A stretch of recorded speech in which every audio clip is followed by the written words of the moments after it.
Hello students, કેમ છો બધા? મજામાં? ચાલો આજે આપણે આપણી વાતને આગળ વધારીએ અને ડિસ્કશનને થોડીક આગળ લઈ જઈએ. ઓકે, ચાલો. તો લાસ્ટ ટાઈમ આપણે ક્યાં સુધી ડિસ્કસ કર્યું હતું યાદ કરો જોઈએ. તો આપણે એવી છેલ્લે ચર્ચા એવી કરેલી હતી કે ગતિ એ સાપેક્ષ ખ્યાલ છે, યાદ કરો. આવું આપણે ભણેલા હતા અને છેલ્લે આપણે એવું કીધેલું હતું અને સાપેક્ષતા ઉપર આપણે ખૂબ મોટી ચર્ચા કરી લાસ્ટ ટાઈમ. અને છેલ્લે આપણે એવું કીધું હતું કે મિકેનિક્સ છે, ઓકે, મિકેનિક્સ કે જેને ગુજરાતીમાં બેટા કહેવાય યંત્રશાસ્ત્ર. ઓકે, અને અત્યારે જે આપણે ચર્ચા કરી છે એ ન્યૂટન સાહેબે જે મિકેનિક્સ આપ્યું એની ચર્ચા કરી છે. એટલે આ જે ચર્ચા છે એ ન્યૂટનનું યંત્રશાસ્ત્રની ચર્ચા છે. કોની ચર્ચા છે બેટા? ન્યૂટનના યંત્રશાસ્ત્રની. તો તમને એમ થશે કે શું સાહેબ આના સિવાય પણ એક યંત્રશાસ્ત્ર પ્રેઝન્ટ છે? તો જવાબ છે હા, પ્રેઝન્ટ છે. એને કહેવાય બેટા ક્વોન્ટમ મિકેનિક્સ, કે જેમાં આપણે ખૂબ જ સારી એવી ચર્ચા કરશું પણ અત્યારે એમાં પડતા નથી. તો બેટા જે આ મિકેનિક્સ છે, ઓકે, મિકેનિક્સ કે યંત્રશાસ્ત્ર કે જેના વિશે આપણે ડિસ્કશન કરેલી હતી કે એમાં શું આવે, બરોબર, આપણી જે ગાડી કઈ રીતે ચાલે છે, એના ઇન્સ્ટ્રુમેન્ટ કઈ રીતના વર્ક કરે છે, એ કેમ એનું આખું વર્કિંગ છે, કઈ રીતે ગાડી બની હોય, કેવું વિચારવામાં આવે, એ બધી ડિસ્કશન મિકેનિક્સમાં આવે. હવે બેટા આ મિકેનિક્સના બે ભાગ પડે છે. કેટલા ભાગ પડે છે? બે ભાગ. આ મિકેનિક્સના ટોટલ, એટલે આપણે એમ કહી શકીએ કે આ મિકેનિક્સ છે આ બે ભાગથી બનેલું મિકેનિક્સ છે. એમાં સૌથી પહેલું નામ છે કાઇનેમેટિક્સ. શું છે? કાઇનેમેટિક્સ, જેને ગુજરાતીમાં પણ આપણે લખશું પણ આ રીતના ને યાદ પણ એમ જ રાખશું, કાઇનેમેટિક્સ, જેને કહેવાશે બેટા શુદ્ધ ગતિ વિજ્ઞાન. શું કહેવાશે? શુદ્ધ ગતિ વિજ્ઞાન. કાઇનેમેટિક્સ, જેને આપણે કહેશું શુદ્ધ ગતિ વિજ્ઞાન. ઓકે, ચાલો. તો હવે આ કાઇનેમેટિક્સનો મતલબ શું થશે? તમને એમ થશે કે સર આ કાઇનેમેટિક્સનો મતલબ શું? અને સાથે એવો વર્ડ પણ આપણે વાપરો કે શુદ્ધ ગતિ વિજ્ઞાન. તો આ જે છે કાઇનેમેટિક્સ, એ કાઇનેમેટિક્સ એ ભૌતિક વિજ્ઞાનની એક શાખા છે. શું છે? ભૌતિક વિજ્ઞાનની શાખા. હવે આ શાખામાં શેનો અભ્યાસ કરવામાં આવે છે? કાઇનેમેટિક્સ છે એ શું છે? ભૌતિક વિજ્ઞાનની એક શાખા છે. તેમાં શેનો અભ્યાસ કરવામાં આવે છે? તો એમાં ગતિની ચર્ચા તમારે કરવાની છે. ગતિની ચર્ચા કરવાની, પણ ગતિની તમારે ચર્ચા કરવાની છે પણ કારણોની ચિંતા કર્યા વગર. કારણોની ચિંતા કર્યા વગર. કારણોની ચિંતા કર્યા વગર. એટલે જોવા જઈએ તો મેં જે લખેલા છે ખાલી સિમ્પલ પોઈન્ટ્સ લખેલા છે. તો આખી વ્યાખ્યા શું થશે? ભૌતિક વિજ્ઞાનની એવી શાખા, સમજો બરોબર, ભૌતિક વિજ્ઞાનની એવી શાખા કે જેમાં ગતિની ચર્ચા, ફરીથી બોલું છું, ભૌતિક વિજ્ઞાનની એવી શાખા કે જેમાં ગતિની ચર્ચા તેના કારણોની ચર્ચા કર્યા વગર કરવામાં આવે. મતલબ ભૌતિક વિજ્ઞાનની એવી શાખા કે જે શાખામાં ગતિની ચર્ચા તમારે કરવાની, ગતિની ચર્ચા કરવાની જ છે, પણ એ ગતિની ચર્ચા એમાં કારણોની તમારે ચિંતા કરવાની નથી. એટલે કે એ ગતિ ઉદ્ભવવાના કયા કારણો છે, શું કામ એ ગતિ થાય છે, એ એક પણ વસ્તુ તમારે મગજમાં નાખવાની નથી. તો આવી બ્રાન્ચને કાઇનેમેટિક્સ કહેવાય છે. તમને એમ થશે કે સર શું કહેવા માંગો છો? હવે એક સિમ્પલ એક્ઝામ્પલ લઈએ તો આપણે એમ કહીએ કે કોઈ ટ્રક છે, નવું મોડલ બનાવી નાખીએ આપણે. આ ટ્રક છે, આ ટ્રક આપણે એમ કહીએ કે સર આ ટ્રક 500 કિલોમીટર પ્રતિ કલાકની ઝડપે જાય છે. તો તમે એમ કહેશો કે સાહેબ નો એવી વાતો કરવામાં આવી શક્યતા જ નથી. હવે વિચારો બેટા, હું એમ કહું છું કે આ ટ્રક છે એ 500 કિલોમીટર પ્રતિ કલાકે જાય છે, તો તમે એમ કહેશો કે સર આવું થોડી કાંઈ કોઈ દી શક્યતા જ નથી, કોઈ ટ્રક થોડો 500 કિલોમીટર હાલે. અને બીજી વસ્તુ તો કે ફેરારી પણ 500 એ પહોંચતી નથી, તો આ ટ્રક તો નો જ પહોંચી શકે. વિચારો. તો એનો મિનિંગ તમે એવું ક્યારે બોલી શક્યા, તમે એવું ક્યારે કહી શક્યા કે આ ટ્રક છે એ ટ્રક ક્યારેય 500 કિલોમીટરે ચાલી શકે નહીં? વિચારો, તમે ક્યારે કહી શક્યા? તો તમે શું વિચાર્યું હશે? ક્યાંથી વિચારવાનું સ્ટાર્ટ કર્યું હશે? વિચારો. તમે એવું સ્ટાર્ટ કરેલું હશે, ટ્રક છે સાહેબ, ટ્રકનું તો દળ ઘણું વધારે હોય, ખૂબ દળ હોય. હવે એના એન્જિનની એવી તાકાત ન હોય કે એ કોઈ દી આવડી સ્પીડ આપી શકે. તો એનો મિનિંગ તમે આ ગતિની ચર્ચા કરી, પણ ગતિની ચર્ચા કરવા માટે તમે સાથે સાથે એના કારણો પણ લીધા. શું કારણ લીધા? કે સાહેબ આ ટ્રક છે એ ટ્રકને ગતિ આપવા માટે જે એન્જિન હશે એ એન્જિનની એવડી તાકાત જ નથી, તો એનો મિનિંગ આ 500 કિલોમીટર પ્રતિ કલાકની ઝડપે જતો ટ્રક છે એની ગતિ થવી કોઈ દી શક્ય જ નથી, આની આવડી સ્પીડ જ ન હોય. તો એનો મિનિંગ વિચારો સાહેબ કે તમે ગતિ વિશે તો ચર્ચા કરી, મતલબ કે 500 કિલોમીટર પર આરની સ્પીડ વાળી ચર્ચા કરી, પણ એના તમે સાથે કારણોની પણ ડિસ્કશન કરી. તમે શું કારણોની ડિસ્કશન કરી કે સાહેબ એન્જિન છે એ એન્જિન એટલું એનું તાકાતવાળું હોય નહીં અને શક્યતા જ નથી, કારણ કે દળ પણ એટલું બધું વધારે હોય જેથી આ ટ્રક કોઈ દી 500 કિલોમીટર પર આરની સ્પીડે ગતિ કરી શકે એવી શક્યતા જ નથી. તો એનો મિનિંગ વિચારો, તમે ગતિની ચર્ચા કરી પણ સાથે સાથે તમે શું એડ કર્યું જોયું, તમે કારણોની ચિંતા કરી. પણ હવે આ બ્રાન્ચ છે એ શું કહેવા માંગે છે, આ બ્રાન્ચ છે એ એવું કહેવા માંગે છે, આ શાખા એવું કહેવા માંગે છે કે તમારે ગતિની ચર્ચા તો કરવાની જ છે, એમાં કાંઈ ફેરફાર નથી કરવાનો, પણ એના કારણોની ચિંતા નથી કરવાની તમારે. મતલબ કે એનો મિનિંગ એવો થાય કે હું તમને એમ કહું કે આ ટ્રક છે એ 500 કિલોમીટર પર આરની સ્પીડે જાય છે, તો એનો મિનિંગ તમારે પછી કાંઈ વિચારવાનું નથી, તમારે ડાયરેક્ટ એ ટ્રકની જ ચર્ચા કરવાની છે. તમે એવું વિચારો કે સાહેબ ટ્રક થોડો જાય, એ વસ્તુ તમે એના કારણો વિશે ચર્ચા કરી, સાથે સાથે તમે જોયું તમે એ ટ્રકના દળ વિશે પણ ચર્ચા કરી. એ બધી ચર્ચા તમે કરી તો એનો મિનિંગ શું થયો કે ગતિની ચર્ચા તો થઈ પણ સાથે એના કારણોની પણ તમે ચિંતા કરી છે. પણ આ બ્રાન્ચ એવું કહે છે કે તમારે એમાં કારણોની ચર્ચા કરવાની નથી. મતલબ કે એવું ગતિ વિજ્ઞાન છે કે જે ગતિ વિજ્ઞાનમાં કોઈ પદાર્થ જે ગતિ કરે છે એ પદાર્થ કયા કારણોસર ગતિ કરે છે, શું આ પદાર્થની ગતિ થઈ શકે, આ પદાર્થની ગતિના લીધે કેટલી અસર ઉત્પન્ન થાય એની એક પણ પ્રકારની ચર્ચા આપણે કરવાની નથી. તમને એમ થશે કે સર આ અસરનો મિનિંગ શું, તો એક નાનકડું આપણે એક્ઝામ્પલ લઈએ. આ ટ્રક લીધો છે બરોબર, હવે ટ્રકની થોડીક સ્પીડ ઘટાડી દઈએ, શક્ય હોય એવી આપણે સ્પીડ લઈ લઈએ બરોબર. ચાલો તો ટ્રકની સ્પીડ ઘટાડીને હું આ ટ્રકની સ્પીડ કેટલી કરી નાખું છું, તો કે ટ્રકની સ્પીડ હું શક્ય હોય એટલી કરીએ, એટલે આપણે કેટલી કરીએ 60 કિલોમીટર પર આર. ઓકે ચાલો હવે તો ખબર પડી શકશે આ શક્ય છે 60 કિલોમીટર પર આર. અને નીચે જ ના રસ્તા ઉપર આપણે આપણી સાયકલ લઈએ સાહેબ. હવે એવું વિચારીએ કે આપણી સાયકલ એટલી તાકાતવાળી છે કે આપણી સાયકલ પણ કેટલી સ્પીડથી જઈ શકે છે 60 કિલોમીટર પર આરની સ્પીડથી. હવે સિમ્પલ વસ્તુ છે, વિચારી લ્યો તમે, મગજ આંકજો. કોઈ એક વ્યક્તિને, બે વ્યક્તિ લઈ લ્યો સરખા લાગતા હોય એવા, એ દરેક વ્યક્તિને એક વ્યક્તિને તમે ટ્રકની સામે રાખી દો અને બીજા વ્યક્તિને તમે સાયકલની સામે રાખી દો. 60 કિલોમીટર પર આરની સ્પીડથી આ ટ્રક આવે છે અને 60 કિલોમીટર પર આરની સ્પીડથી આ સાયકલ આવે છે. એની સામે એક એક વ્યક્તિને રાખી દીધા. તો વિચારો આ ટ્રકનું એક્સિડન્ટ આ વ્યક્તિ સાથે થાય અને આ સાયકલનું એક્સિડન્ટ આ વ્યક્તિ સાથે થાય, તો આ કેસ નંબર આપણે 1 કહીએ અને આ કેસ નંબર આપણે 2 કહીએ, તો વિચારો કે કયા કેસમાં સૌથી વધારે નુકસાન થશે. સિમ્પલ વાત છે, બધાને લાઈટ થઈ જ ગઈ હશે હું શું કહેવા માંગુ છું કે કેસ નંબર 1 માં કેસ નંબર 2 ની સાપેક્ષે ઘણું નુકસાન થયું હશે. વિચારો શક્યતા છે કે વ્યક્તિ જીવિત પણ ન રહે, તો એનો મતલબ કેસ નંબર 1 માં ઇફેક્ટ એની સૌથી વધારે છે. જોવા જાવ તો બંનેની સ્પીડ 60 જ છે સાહેબ. ટ્રકની સ્પીડ પણ 60 છે, આ સાયકલની સ્પીડ પણ 60 છે, બેમાં કાંઈ ચેન્જ નથી. તેમ છતાં તમે શું કામ કીધું સાહેબ, શું કામ તમે એવું બોલ્યા કે સાહેબ કેસ નંબર 1 માં જે ઇફેક્ટ છે એ સૌથી વધારે જોવા મળશે. કોની સાપેક્ષે, તો કે 2 ની સાપેક્ષે. શું કામ તમે એવું કીધું? કેસ નંબર 1 માં ઇફેક્ટ વધારે મળવાનું કારણ શું છે? યસ, તમે જે વિચારો છો એ પરફેક્ટ છે. તમે એવું વિચારતા હશો કે યસ સર આનું દળ એટલે કે ટ્રકનું દળ છે એ સાયકલના દળ કરતા વધારે છે. એના કારણોસર એની અસર કેવી જોવા મળી છે, તો કે વધારે જોવા મળી છે. અને ઓબ્વિયસ છે ટ્રકનું દળ સાયકલના દળ કરતા વધારે હોય જ.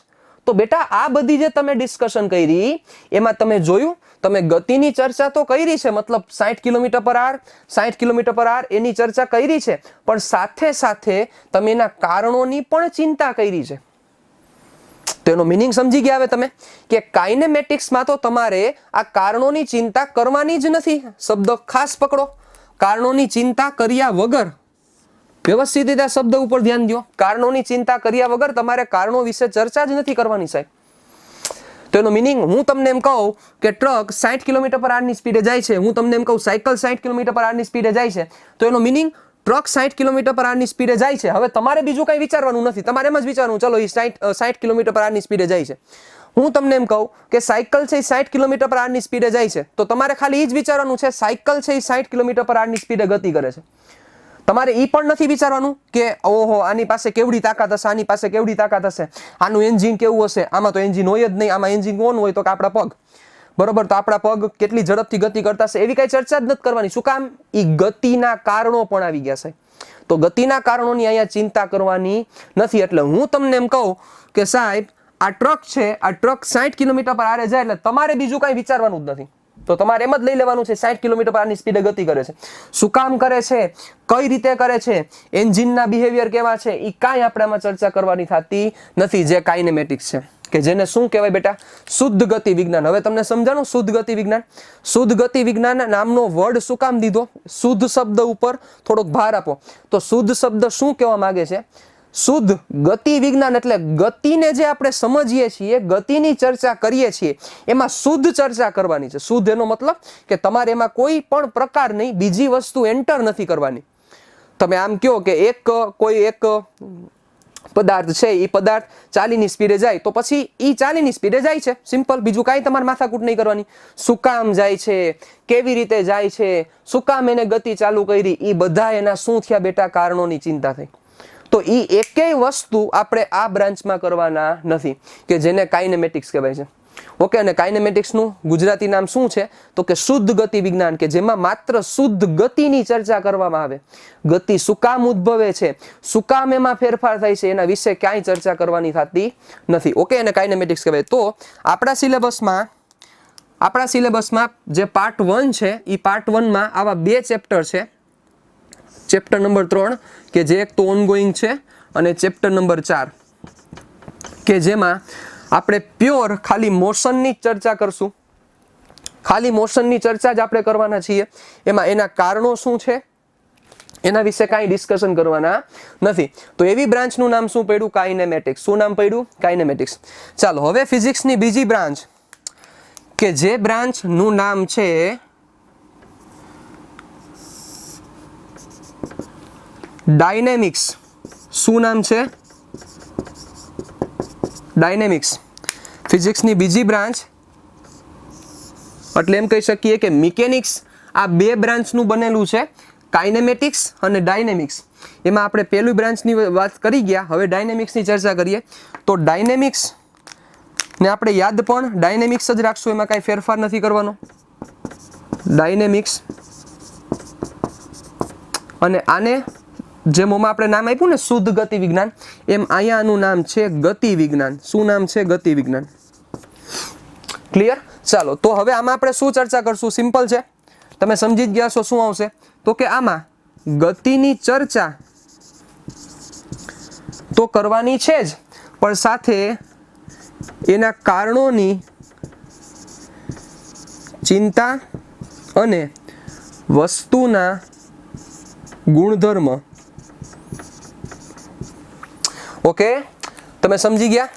વાં શું હતું કે ગતિની ચર્ચા કરવાની છે, પણ એમાં કારણોની ચિંતા કરવાની નથી. પણ અહીંયા જોવું જોઈએ, આપણે અહીંયા ગતિની ચર્ચા કરશું, પણ સાથે સાથે એના કારણોની ચિંતા કરવાની છે. વાં ચિંતા આપણે નહોતા કરતા. જોવો, અહીંયા કારણોની ચિંતા પણ કરવાની છે, અને સાથે સાથે વસ્તુના ગુણધર્મ વિશે પણ ચર્ચા કરવાની છે.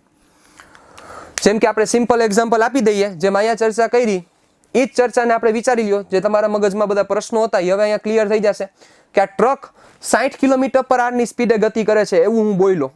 મેં મારું પહેલું વાક્ય હું શું બોલ્યો? કે આ ટ્રક છે એ ટ્રક 60 કિલોમીટર પર આરની સ્પીડથી ગતિ કરે છે. તો હવે જે પ્રશ્નો તમને મનમાં ઉદ્ભવે, કયા પ્રશ્નો ઉદ્ભવે? તમે એમ કહો કે સર, કઈ રીતના એ શક્ય છે કે 60 કિલોમીટર પર આરની સ્પીડથી આવ્યો, ગતિ કરવાનું ચાલુ કર્યું? શું કામ ઈ ગતિ કરે છે? એના ઉપર કેટલું બળ લાગ્યું હશે, કેટલી ઉર્જા વાપરી હશે, કે આ બધાના સમન્વયના લીધે આ 60 કિલોમીટર પર આરની સ્પીડથી ગતિ કરે છે? તો એમાં વિચારો બેટા, એ જ વસ્તુ જો તમે આ કેસમાં વિચારો કે 60 કિલોમીટર પર આરની સ્પીડથી સાયકલ ગતિ કરે છે, તો તમે એમ કહેશો કે સાહેબ આ સાયકલ 60 કિલોમીટર પર આરની સ્પીડથી કઈ રીતે ગતિ કરી શકે છે? કઈ રીતે એને ગતિની શરૂઆત કરી, કેટલું બળ લાગ્યું હશે, કેટલી ઉર્જાની જરૂરિયાત હશે.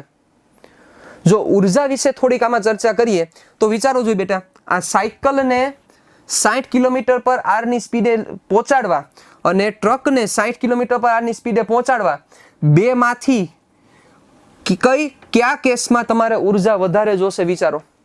મતલબ કે ટ્રકને 60 કિલોમીટર પર આરે પહોંચાડવા માટે વધારે ઉર્જા જોઈ કે સાયકલને 60 કિલોમીટર પર આરની સ્પીડે વધારે પહોંચાડવા માટે વધારે ઉર્જા જોઈ. થોડુંક જો સિમ્પલ લોજિક આંકીએ તો સિમ્પલ ખબર પડે કે ટ્રકનું દળ વધારે છે. જુઓ બેટા, કોના કરતા? સાયકલના કરતા ટ્રકનું દળ વધારે છે.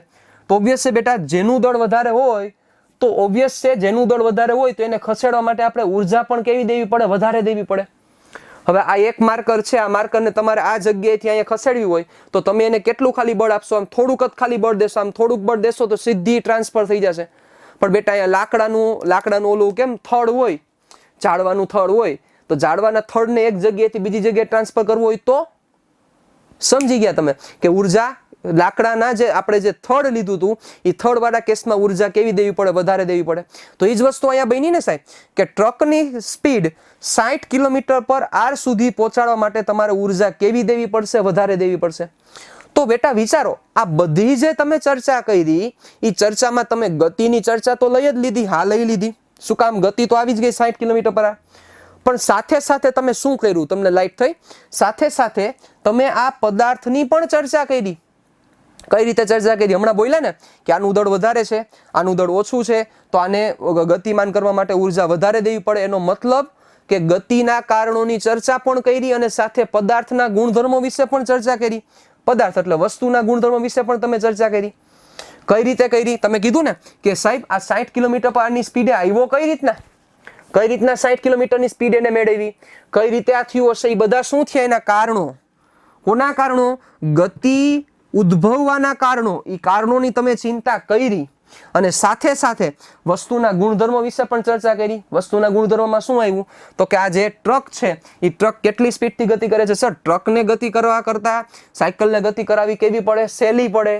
તમે એવો શબ્દ વાપરો તો એનો મિનિંગ તમે સાથે સાથે વસ્તુના ગુણધર્મોની પણ ચર્ચા કરી છે.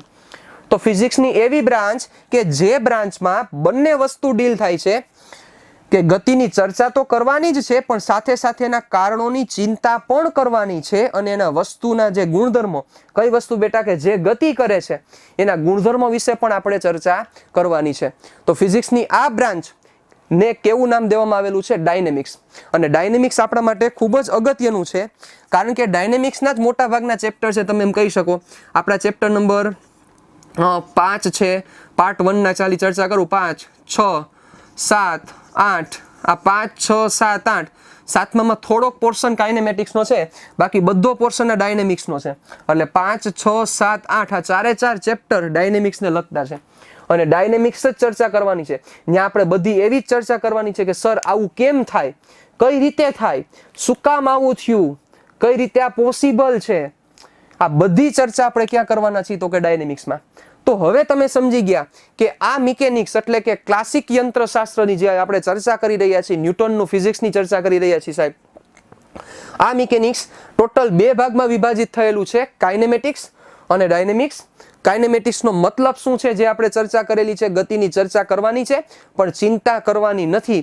શું કામ થાય છે એવી ક્યાંય ચર્ચા કરવાની નથી. એ આપણું કાઇનેમેટિક્સ થયું અથવા શુદ્ધ ગતિ વિજ્ઞાન. અને બીજું ડાયનેમિક્સ. ડાયનેમિક્સનો મતલબ શું થાય? તો કે ખાલી ગતિ વિજ્ઞાન કે જેમાં આપણે ગતિની ચર્ચા કરશું, એના કારણોની પણ ચિંતા કરશું અને સાથે સાથે આપણે વસ્તુના ગુણધર્મો વિશે પણ ચર્ચા કરશું. ઓકે, તો આ બંનેના સમન્વયથી આ મિકેનિક્સ બનેલું છે. તો હવે જે અત્યારે આપણું ચેપ્ટર ચાલુ છે એ ચેપ્ટર જે ત્રીજું ચાલુ છે એ કયા પોર્શનમાં છે? તો કે કાઇનેમેટિક્સમાં છે કે જેમાં આપણે ડિટેલમાં ડિસ્કશન કરવાના છીએ. Okay, thank you. નેક્સ્ટ ટોપિકમાં જ્યારે આપણે મળશું નેક્સ્ટ પાર્ટમાં ત્યારે આપણે ડિટેલમાં આપણે આગળ ડિસ્કશન કરશું અને ચેપ્ટર નંબર 3 ને આગળ રાખશું. Okay, thank you.